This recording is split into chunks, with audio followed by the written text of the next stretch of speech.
Remember this bike? Airwolf. Remember me saying how much I like the frame, but I didn't really ride road bikes very often. But now I ride that road bike to work every day, and there's quite a few things I'm not loving about it. One, I think the bike's too big for me, and that's despite the sizing guide on the Trek website, which isn't going to be that accurate. And two, it's really uncomfortable.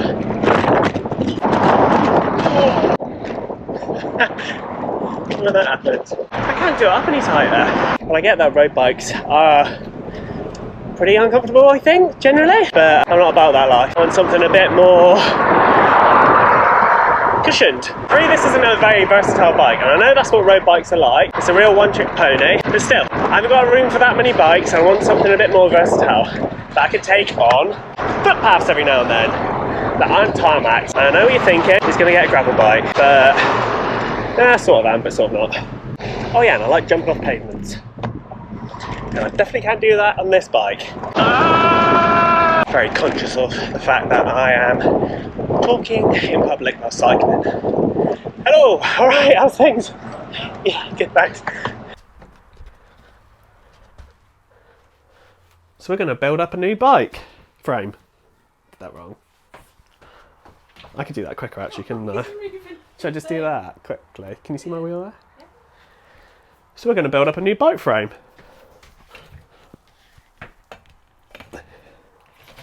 I know what you're thinking, has he got a workshop? No he hasn't, he's in the kitchen because it's cold, wet and dark outside, and I'm a little bit embarrassed to be talking to the camera with all the neighbours looking at me. So the frame I've gone for is a Surly. It's a Surly Midnight Special. There it is. Unwrapped. I had a few comments on the Airwolf build about how these components are wasted on this bike frame because it's such a cheap frame, but the components really did improve the bike and they've been well used, so personally for me they were well worth it. But that's not the end of the story for these components because they can come off the bike, they're not glued to the bike. So what I'm going to do is I'm going to take those components and put it on the Midnight Special. And I know you don't usually see Tiagra components on a Surly Midnight Special, but for what I'm going to use it for, I think they might be perfect. And if they're not, we'll go back to the drawing board, we'll think of another solution, that's fine. Which brings me on to my next point. We're going to actually try and use as many parts as possible from the Airwolf because I bought this frame online. I'm not 100% if it's going to be the right frame for me. I think it probably will because I've done loads of research on it, but we want to see if it is perfect before I spend loads of money on components that I think I'll like for it. So we're going to use stuff like the bars and the stem, which I think the bars are going to be too narrow and the stem's going to be too short, but we'll give it a go and we'll see what sort of length stem I want and what sort of width bars I want for it as well. We're basically doing a proof of concept thing. First things first, we need to get all the components off of the Trek Alpha 1.1, aka Airwolf.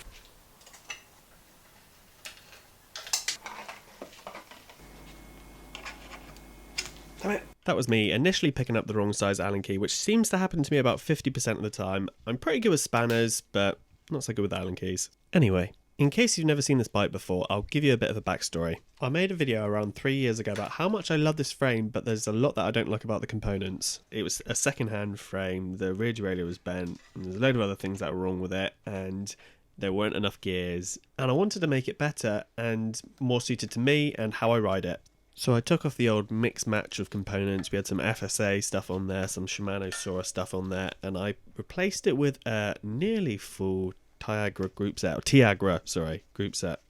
I actually wanted a lower spec of Shimano components, but there was a global part shortage or something at the time, and this was the lowest spec Shimano group set that I could piece together.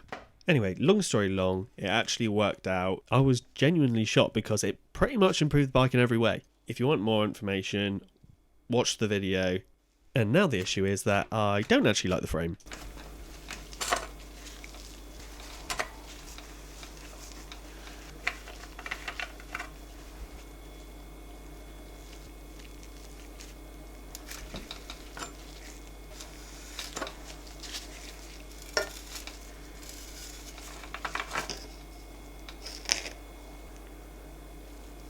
Going even further back, I bought the bike in 2016, so it's the oldest bike that I own, and I bought it for £140, and annoyingly there was a higher spec Trek Alpha, can't remember the numbers afterwards, that was £180, but that was a little bit out of my price range. But I thought, oh well, the bike's too small for me anyway. But that was because I'd only ever ridden mountain bikes, I'd never been on a road bike in my life, and the only thing I had to go off was this Trek sizing guide from their website, which was like a good general size guide, but I've got quite a long body and quite short legs, so really I should have gone for a size down. In other words, I should have bought the other bike.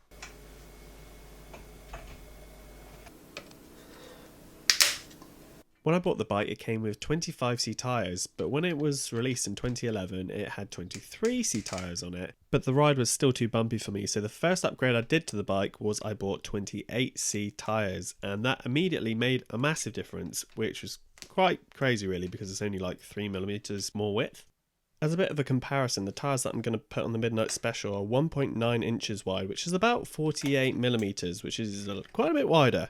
From what I hear, riders of like the Tour de France are using slightly wider tyres nowadays. Not quite 48mm, but you know, they're wider than they used to be.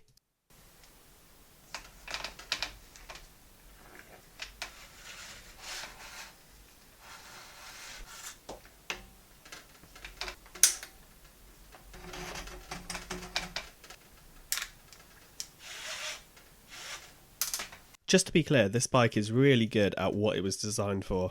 It's a really nimble, good budget road bike, but the problem is I don't do that type of cycling, so it's just not for me.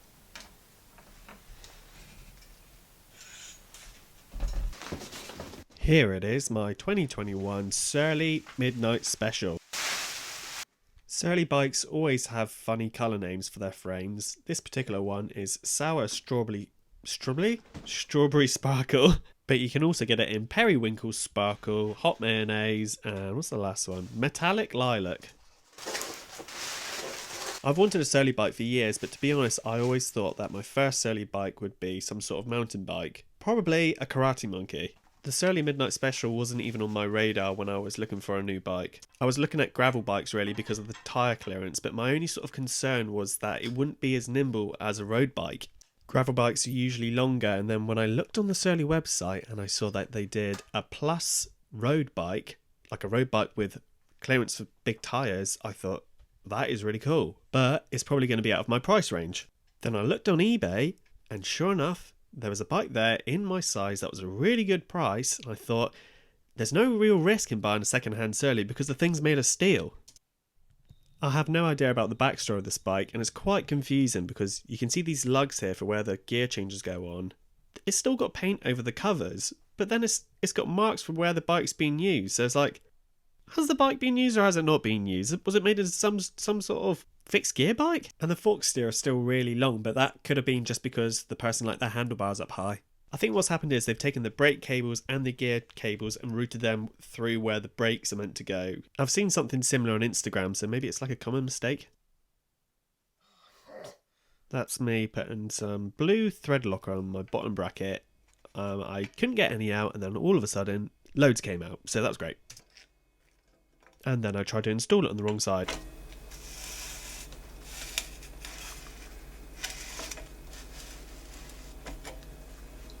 So why did I want this bike? Well, as I mentioned before, I've always wanted a Surly, and I thought if this bike suits me, then it should last me a lifetime because it's made of steel. It's like built like a tank. Surly call it a Road Plus bike, which means it's got sort of like road bike geometry, which is the thing I like the most about the Airwolf, was the geometry of the bike and how nimble it was. But it's got clearance for massive tyres, and on that subject, it's also built around 650B wheels. All my mountain bikes have 650B wheels, so I already know I like that wheel size.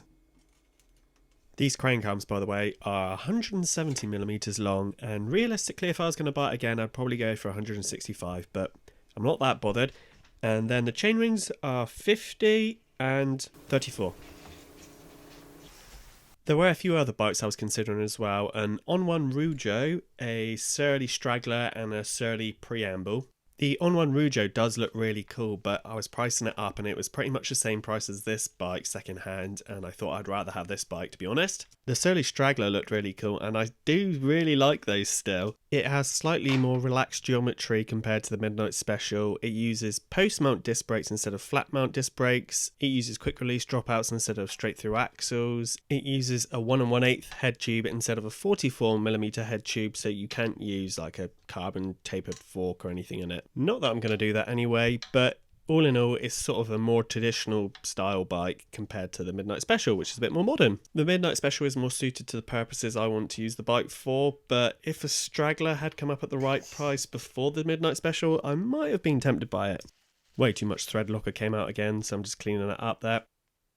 This is the Tiagra medium cage derailleur, the other option being the short cage derailleur, but I wanted the one with the biggest range.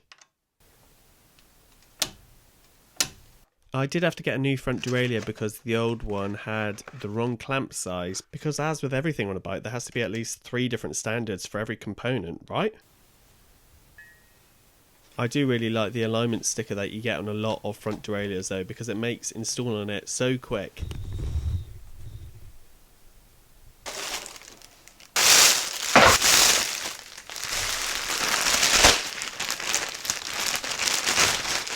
Next we're going to install the brake calipers, and these are the TRP Spyre flat mount calipers.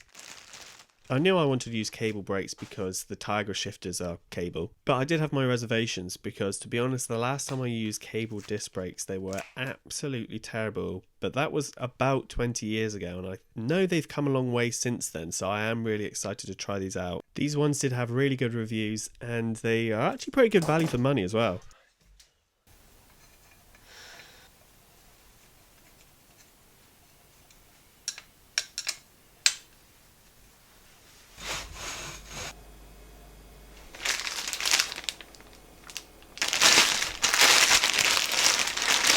For handlebars, I've gone with Easton EA50AX aluminium handlebars, which are 400mm wide. I've gone for these bars because they've got a little bit of flare. It's 16 degrees, and I quite like a little bit of flare because it's comfortable, but I don't want loads where I feel like my handlebars are out in the middle of the road.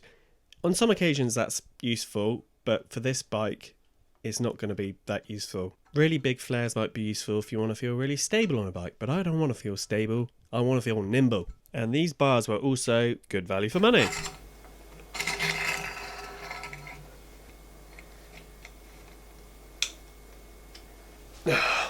Nipping neck. I put the shifter on the wrong side of the handlebars. I made so many little dumb mistakes whilst building this bike. I think I was just a little bit excited. Oh yeah, and I quickly realised that I couldn't temporarily use my stem and handlebars for my road bike because I need the stem length to be able to work out what length cables I need, and also it's not that easy to change handlebars on a road bike. I forgot about that. These are some Shimano down tube cable stops. I'm using these because I'm not using down tube shifters. It's pretty old school, but I like that the option's there, and I haven't actually seen a Midnight Special with down tube shifters, but I quite like the style of these cable stops anyway, so you know, win-win. Time for the wheels. I know what you're thinking and seeing, but they're not hump wheels. I bought them second-hand from eBay and they're WTB Speedterra's I-25s, but they've never been used.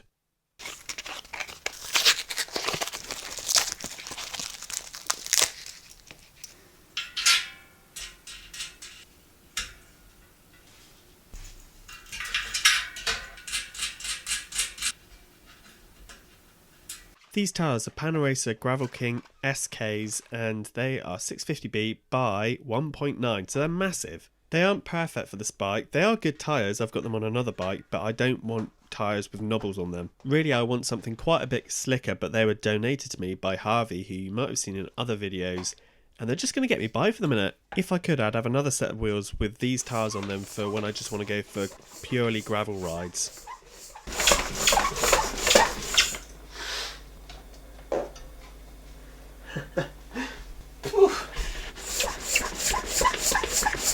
Yeah, so it turns out these tyres are actually a bit of a pig to get on, so I gave up with the first one and just went on to trying the second one. I'm used to doing this with mountain bike wheels and it's a lot easier, but I really could not get these tyres to bead. I mean, I didn't have the best chance because I bought this pump for like £5 from Audi, so I took it to a bike shop and thankfully they used their air compressor and they did it easily.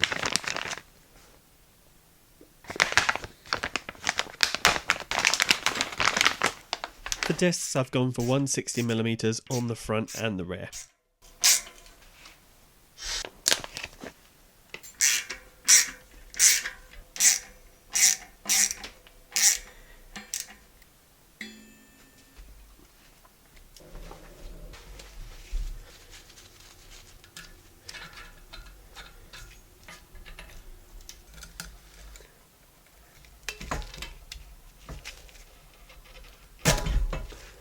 I'm reusing the 11 to 34 tooth cassette from Airwolf, although it is looking a little bit tired now.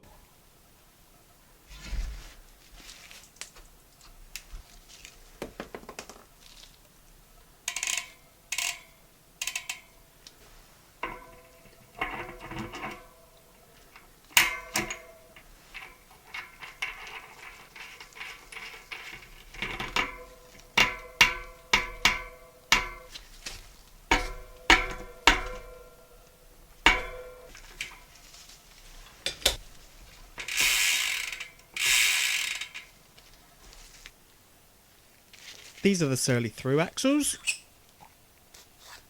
One of them came with this adapter and I'm not really sure what it's for. Maybe to use a bigger axle wheel. What I like about Surly through axles is that they've got these bolts either end of the axle, so they sort of work like quick release. It's like the best of both worlds.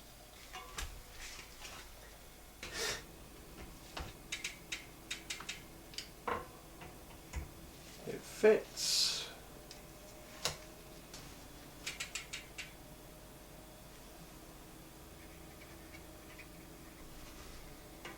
This is when I start to get really excited, when you put the front wheel on the bike and it finally looks like a bike and you get to see how it's going to look once it's completed.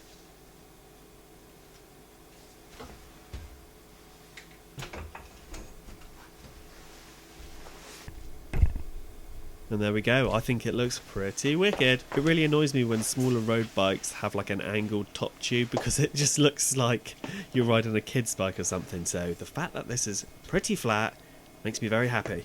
Already feels way more comfortable. I can't wait to ride it. Slippers.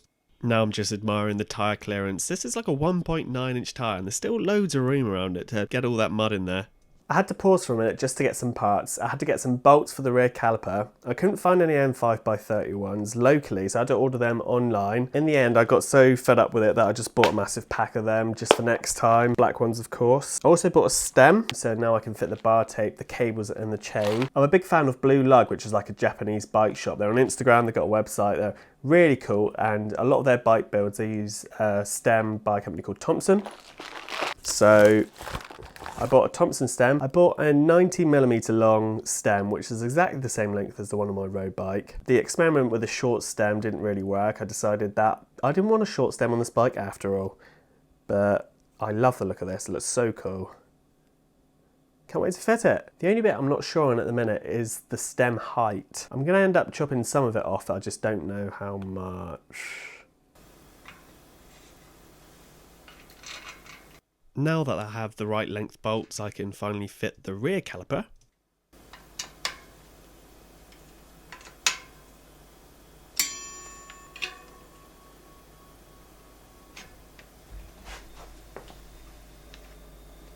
This stem that I'm taking off now was the stem off one of my mountain bikes, and I had to use it because it has the right clamp size for my Easton handlebars. It's looking pretty old now. It looks like it's been on one too many rainy rides, or maybe that's been on like the bottom of the ocean for the last 100 years. I really love how that Thomson stem looks. I just need a Thomson seat post to go with it now. Just making sure the handlebars are all lined up. I'm really not a big fan of those stem spacers though.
I don't mind the washing machine going on in the background there. I think you get that in all the best studios. This is the most boring part of the build for me and the most time consuming. It's putting the cables in, but you know, it's a necessary part of the whole process. If you didn't have cables, you ain't gonna stop or change gear. Washing machine's going full whack now. It's coming to the end of the cycle. This is the first KMC chain that I've ever used, and apparently KMC used to make chains for Shimano and they're really good. That's what people keep telling me, so I've bought one, and I love that it comes with a quick link instead of a pin. For bar tape, I've gone for Fizik Microtex Classic, which is my favourite bar tape. Anti-clockwise I want to go. Start at the bottom. Anti-clockwise. Okay.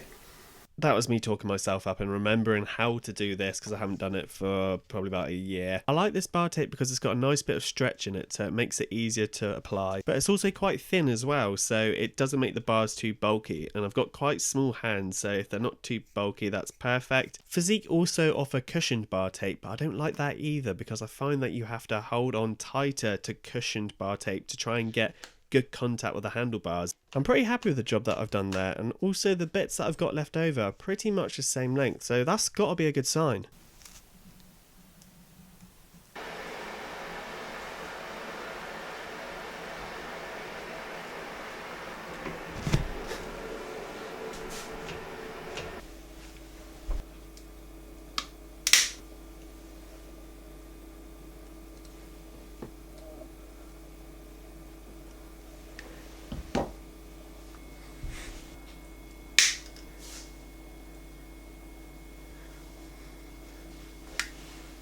There it is, outside for the first time, looking lovely. By the way, I've decided its name is Dr. Pepper. So I got about 5 metres and then I got a puncture. First of all, on the road. Going downhill's fun! Woo! Going uphill isn't as fun.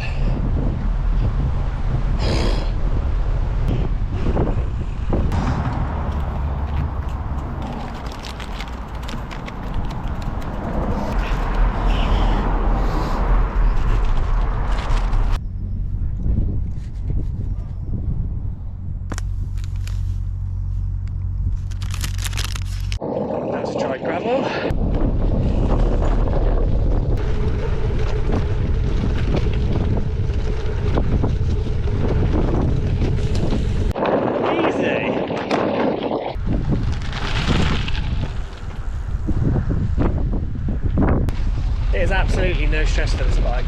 It is fun. Down a gravity hill.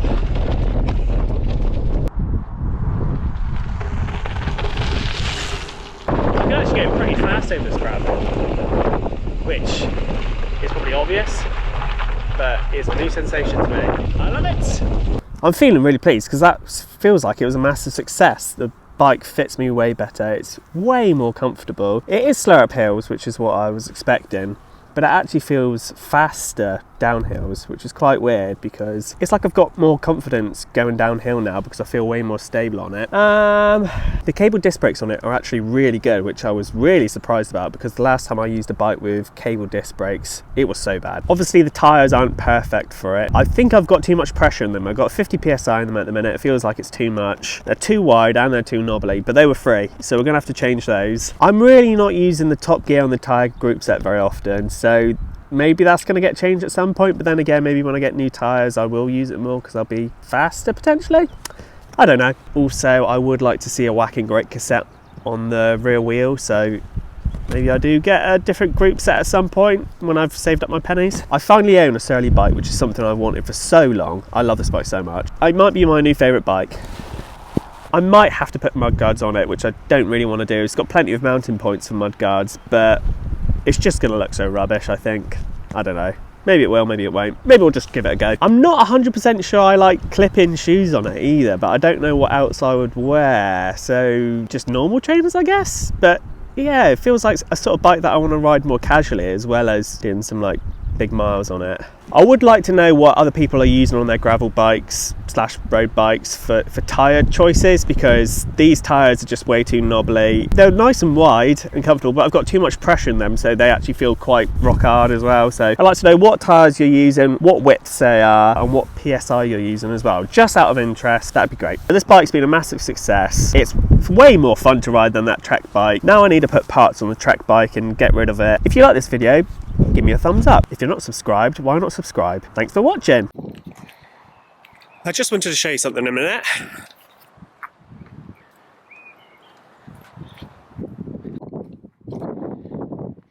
This mine shaft